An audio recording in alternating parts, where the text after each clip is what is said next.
వచ్చి ఏడిస్తే 100 మంది వచ్చి ఓదారుస్తారు. ఏందమ్మా నీ బాధ అంటారు. అది ఏది చెప్పినా అది నిజమని నమ్మేస్తారు, ఓదారుస్తారు. అదే ఒక మగవాడు ఏడిస్తే ఆడంగులకి ఏడుస్తున్నావేంద్రా, ఏడ్చే మగవాడిని నమ్మొద్దు అంటారు. వానికి ఇంకా ఏమైందని అడగరు. వాడిని ఎంత బాధ పెడతారంటే నువ్వే ఏం చేసినావు చేసి మళ్ళీ నటిస్తున్నావారా అంటారు.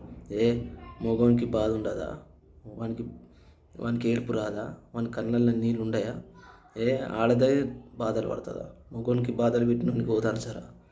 ఓదార్చకపోయినా పర్లే కానీ దెప్పి పొడిచి మాత్రం వాడిని ఇంకా కుంగ తీయొద్దు. ఒక సాటి మగవానికే సాయం చేయాలి. ఆడదానికి ఆడ సాయం చేసుకుంటుందిగా, మరి మగవాడు ఎందుకు సాయం చేయడు? వాడు ఏడుస్తుంటే వాడిని ఏడుపుని ఎందుకు చులకన చేస్తారు?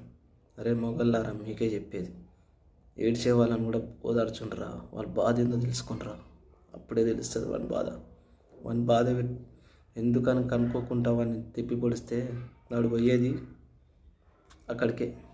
దయచేసి అట్లాంటి వాళ్ళని ఓదార్చండి, తిప్పి పొడకూరి, అవమానించకండి ప్లీజ్.